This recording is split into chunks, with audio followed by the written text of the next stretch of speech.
Check, check.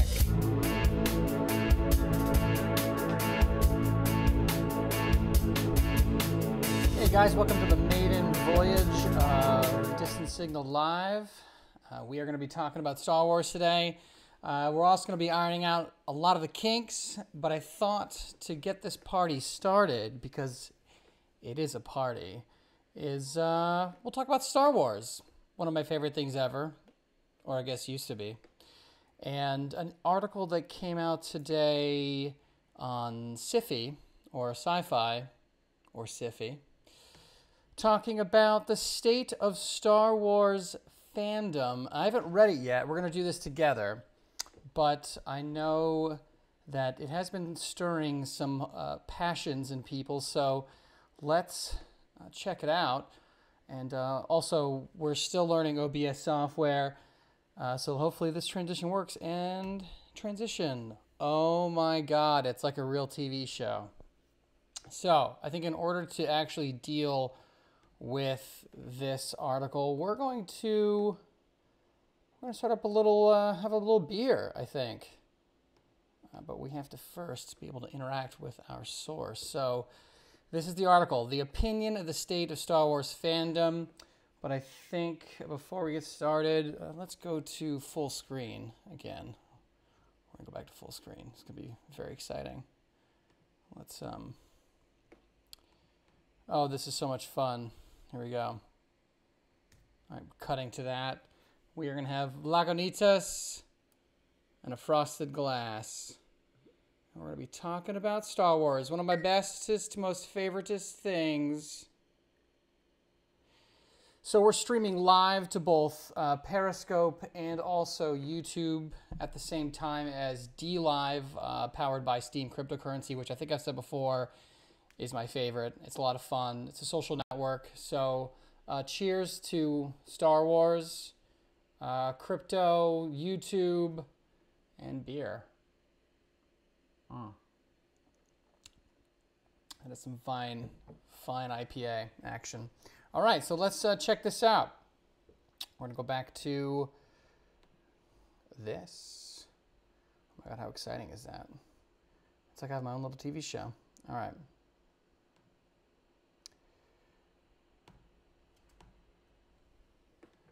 All right, so opinion, the state of Star Wars fandom in 2018.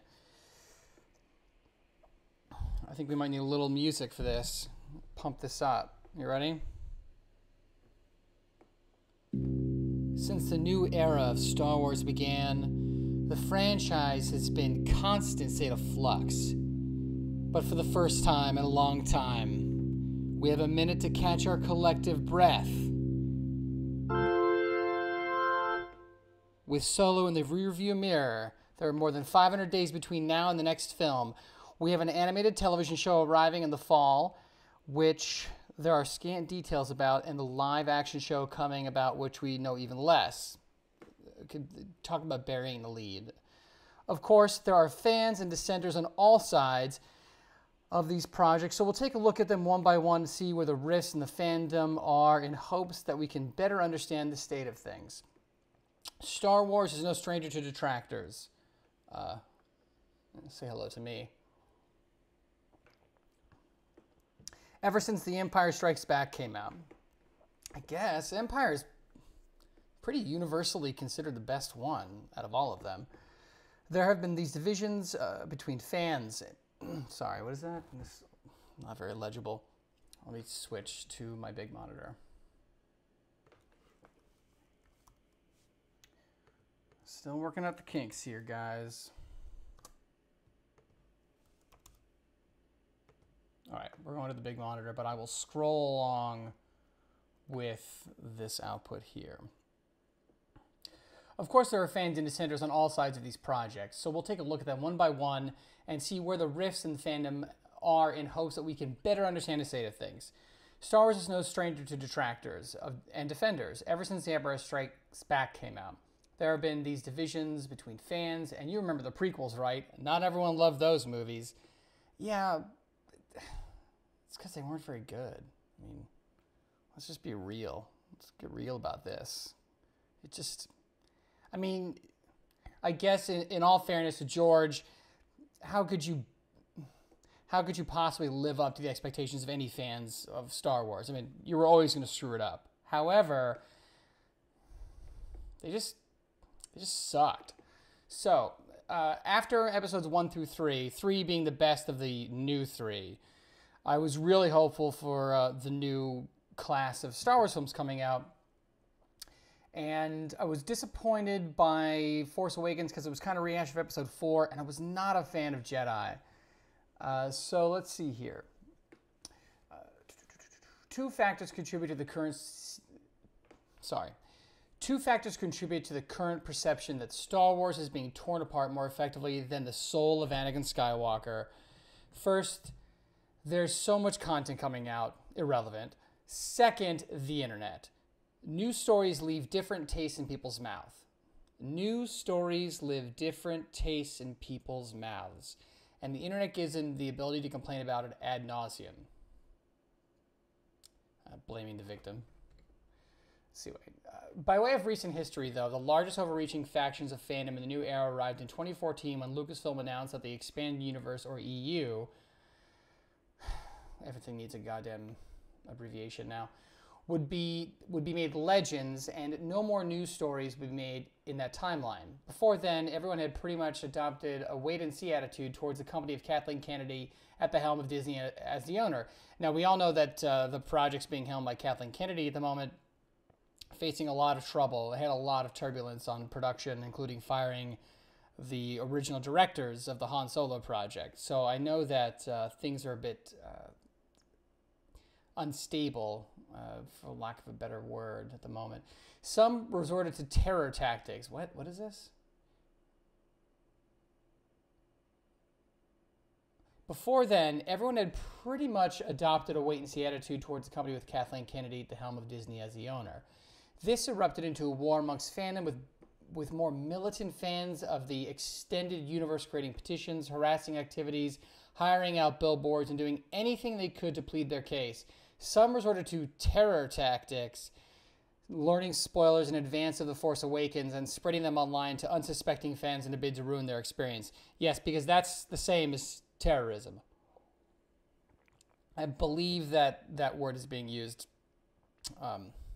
irresponsibly. So yeah, it's the same as terrorism. We can see how this article is already shaping up. That because you go try to troll somebody, it's now terrorism.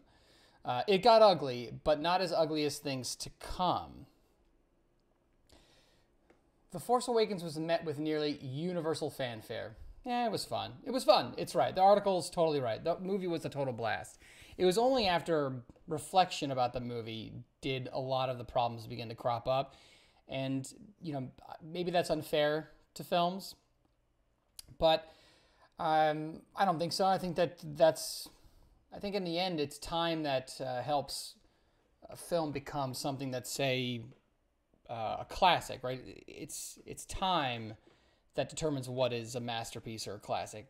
You don't really know in the moment. It's only after so many years that if something sticks around long enough, I think that that's a pretty good indicator that you've made something worth remembering.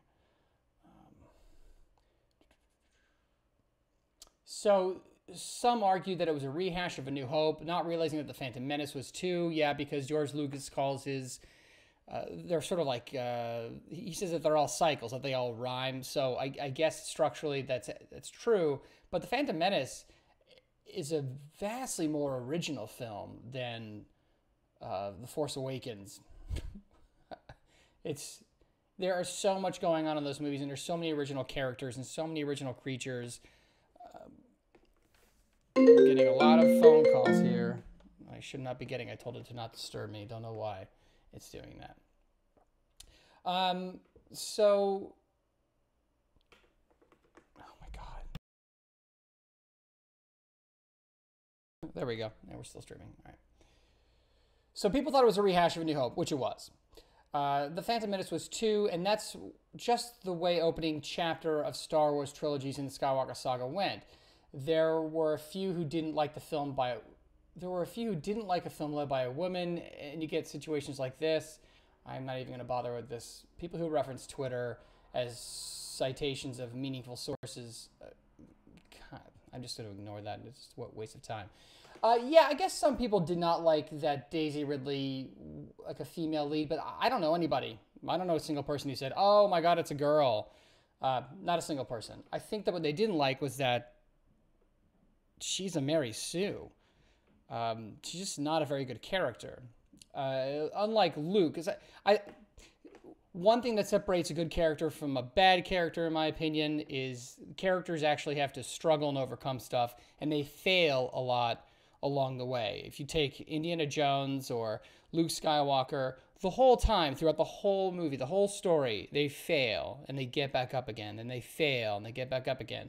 I feel like Daisy Ridley's character, Rey, she kind of effortlessly goes through goes through the movies, inexplicably talented and skilled in things she shouldn't be.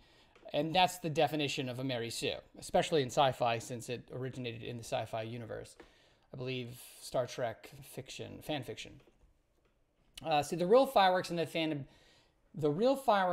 that would bring out the worst people wouldn't come until after the release of Rian Johnson's masterpiece, The Last...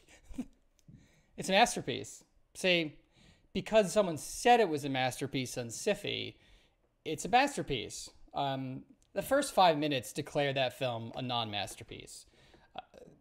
Awkward humor, bad writing, weak villains, Mary Sue's, inexplicable gravity working on ships where it shouldn't, with bombs falling like they're actually falling towards a planet, and then ruining light speed towards the end of the movie. But those are just some of my minor quips. But no, it is not a masterpiece. That puts it on the level of, say, The Godfather or, you name another one, Back to the Future, which is definitely a masterpiece. And anybody who disagrees with me can go to hell. It looks like we shut off here. All right, I gotta pay attention to that. So yeah, even though I turned off my 5D's shutter timer to turn off after so many minutes, it still does it. I don't know why. So I apologize for that. The Last Jedi split off a piece of the fandom that might have been the most toxic. I like to preface this by saying some fans even had issues with the film and have been respectful of the critique, but are not racist or misogynist. Unfortunately, these more respectful Star Wars fans, a small but even louder group of racist and misogynist Star Wars fans, have made life a nightmare for the fans of The Last Jedi, as well as the cast and crew. I'm sure there's some that are out there, but the vast majority of people who I know of that are not sexist or racist or misogynist just didn't like the movie. Some people did, and that's fine. I didn't, but I don't think there's a correlation between people who have unpopular views and whether or not the film is good or not. It's okay to critique a movie. It's okay to critique people in the movie. It's okay to critique people who play characters in the movie. That's just what you do. If you can't critique a film without the risk of being called a misogynist because you don't like Daisy Ridley's character Rey, you think that she's a Mary Sue, I mean, that's just a serious problem when it comes to dialogue between artists and fans. See, I can't tweet the words The Last Jedi without getting one of these fans frothing at the mouth about how Rian Johnson somehow ruined Star Wars forever in my mentions. He didn't. George ruined it long before Rian Johnson ever did. It just doesn't help. The film was lambasted as being against men because Admiral Holdo was right and Poe Dameron was wrong, and the mental gymnastics were done to try to say up was down and Poe was right and Holdo was wrong. But that's not the way it works, especially in a command structure. They didn't like seeing a male hero emasculated by a purple-haired commanding officer who happened to be female. No, she's just a shitty character. She's just not very good. She comes in, doesn't tell people the plan, expects people to behave and obey. It's a rebel force. It's like they're all there voluntarily. It isn't a state. You can't force anybody to stay. Then the attacks against Kylie Marie Tran started. I believe all this is pretty unsubstantiated. I haven't seen any evidence that this actually happened. I like Kelly Marie Tran. I thought she was good in the movie. I thought her character was terrible and useless. It should have cut it.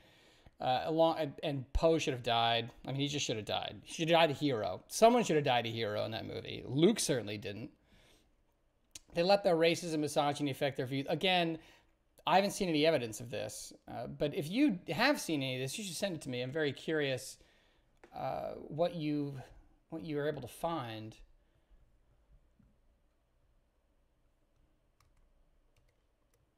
What else?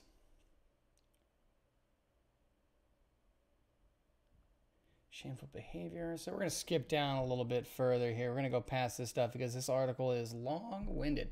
But the abuse or killing of Tran didn't cease, nor was it planted. Again, I haven't seen any evidence, and he's not really pointing to any here. Her Instagram feed was a daily exercise in witnessing what horrible thing a fan might say to her. Although she offered no direct explanation for her departure, so no evidence. She hasn't offered an explanation. I have no screenshots, no archival footage of anything. So this is interesting. I mean, I know that this, let's just make very clear here that this article says it is just opinion. Like, it is just opinion, which means you can divorce it of all fact at this point. So author Chuck, where are we?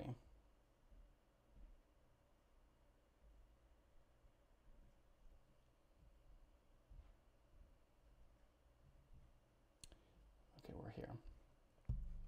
Star Wars author Chuck Wendig dared to speak out against the abuse of Tran and referred to the fans perpetrating this toxic behavior as shitty, which it would be. If they were actually doing this and there was evidence of this, they should stop. It is really shitty to make someone feel shitty on Instagram because, you know, their words hurt, man.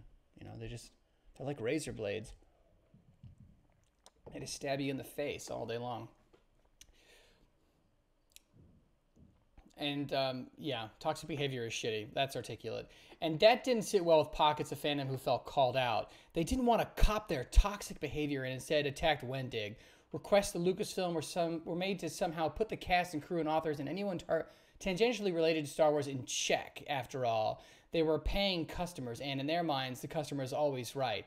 When their toxic race is attacking people. My hope is that requests to rein in these voices in fandom are met with derisive laughter.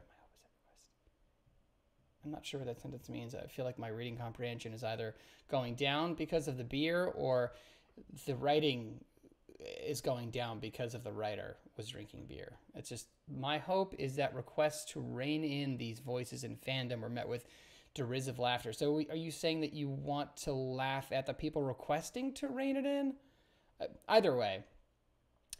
One thing that I was talking about, I guess in relation to the customer is always right, I think in some ways that's true, but obviously the customer isn't always right because that's just a blanket statement that doesn't mean anything because obviously a customer could be wrong. But I think that in the case of Star Wars, you've got 40 years of people paying for Star Wars stuff. The stories, the memorabilia, the toys. I think that the fans do feel a little entitled to having some of their dreams when it comes to the characters fulfilled. I mean, seeing Luke actually fight instead of some weird astral projection, I think would have been a lot more satisfying for fans. Having Rey really earn her Jedi powers, I think, is something that the fans are expecting. They expect that, especially after 40 years of... 40, right? About 40 years of supporting the franchise. They sort of expect these good storytelling techniques to take place. Anakin Skywalker, despite what you might think of episodes 1 through 3, he faced a lot of challenges, a lot of adversity. He fought and failed over and over again, and I think that's good writing. I don't think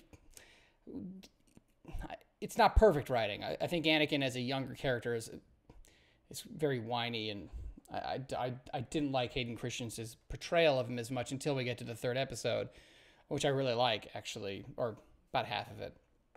So I think there's something to be said about the customer being right in this case. I mean, billions of dollars later, yeah, let's have Luke kick a little ass instead of, I don't know, drinking some blue sea monster milk out of their boobies and then not fighting, but pretending to fight. But not fighting. Yeah, but not fighting. And that brings us to Solo, which I haven't seen. I have not seen Solo, but I just heard it was a pretty mediocre film. I've actually heard that people really liked it too, that there wasn't a lot of SJW propaganda or whatnot in it. I've heard the opposite too, but overall, I've heard people sort of enjoyed it. See, loud voices on the right wing, like former comic star Ethan Van Siever, former comic star, I believe that guy raised a bunch of money on Kickstarter, maybe $500,000 for his independent comic book. So I don't know if he's a former star or if he's a current star. I actually don't know who this guy is, but I've seen bits and pieces going around about that. They started calling him a soy boy. Soylo. That's... I love portmanteaus. Portmanteaus, Soylo. I actually want that poster. I want Solo, but I want Soylo. I think that would be funny. Although I'm not really up on this soy boy stuff. Some encountered a boycott obliquely or otherwise. The boycott failed miserably. Was there a boycott? I don't think there was a boycott. I think this guy's lying. This thread from Bobby Roberts breaks down some of the back of the envelope calculations. One, it seems, so here's Bobby. Sorry, we're not keeping up, guys. It seems weird to do this, not unlike approaching flat earthers in good faith. Explain how round things work. In this case, flat earthers equals maladjusted, insecure baby men, upset girls, run Star Wars. But I'm going to explain how Star Wars boycott failed, because it did fail. I don't even remember there being a boycott. I don't even remember that. Excuse me. Solo hasn't been on the runway success that a movie as fun in Solo is. Solo hasn't been the runaway success that a movie as fun as Solo is deserved to be. I feel like that sentence should be. Solo hasn't been the runaway success that everyone expected it to be, because that sentence is bad. But as of June 17, it pulled almost $200 million in the box office. It's pretty good, but I believe it lost, I don't know, was it $100 million or something like that? It's not doing too bad, and it's still chugging along. Nah, not really. I mean, a little bit. It's doing, let's see, personally, I'll be seeing it a 10th time this weekend. Okay, so this guy is obviously a fan. Much more than I am, I guess. With so much more Star Wars to look forward to, people who actually enjoy the franchise... with so much more Star Wars to look forward to, people who actually enjoy the franchise have a lot to look forward to. Jesus, Myron Joseph. With so much more Star Wars to look forward to, people who actually enjoy the franchise have a lot to look forward to. I write for reality television, and if I wrote that sentence, it would be immediately deleted by my superior. You just don't go repeating words like this in sentences. I mean, this word here, can we see this? I mean, forward to, come on. In any case, unfortunately, I don't see the man babies and shitty Star Wars fans going away soon. The best we can do is hope they watch Star Wars films again and understand that they would be aligned with the Empire in that universe, and they've missed every lesson, personal, political, and spiritual. The films have tried to teach since 1977. We can hope one day it sinks in, although we haven't actually... He doesn't actually say what the lessons are here. He just sort of assumes that we should all know what the lessons are, even though with stories we can each take a lesson that might be slightly different from the next person because you're interpreting story. Now there's definitely going to be a theme that runs through that you can objectively say this thing is about X. But there are going to be sub-themes, and how those mix together are going to change the meaning and the lesson to you. But he doesn't say what the lessons he thinks Star Wars is actually preaching. We can hope one day it sinks in. In the meantime, we can mute and block the toxic fans. That's correct. And educate the ones that can learn and spend our time focusing on the positive. It's weird that he says educate. Like, what are you going to educate the fans on? You're talking about fans, presumably as fanalicious as this guy. And somehow he has the correct interpretation of Star Wars canon or how this film should be represented. I think that you can look at Star Wars, and despite the subjectivity that you can pull from films and from stories, there are objective problems with the stories. And unless you're willing to state outright what the lessons of Star Wars are and what lessons you think people are missing, you probably should leave that out of the essay. It just sort of makes it very weak as an opinion piece. I don't know what he's talking about. Let's see, and focusing on the positive. What define positive? Positive what? Positive filmmaking, positive storytelling, positive magnet polarity. What the hell are you talking about? Obi-Wan warned Anakin in Attack of the Clones about focusing on the negative. We saw how well that worked out for Anakin. The warning, we see how the warning worked out for Anakin. So are you saying that if we don't heed your warning in education, we're going to turn out like Anakin Skywalker, become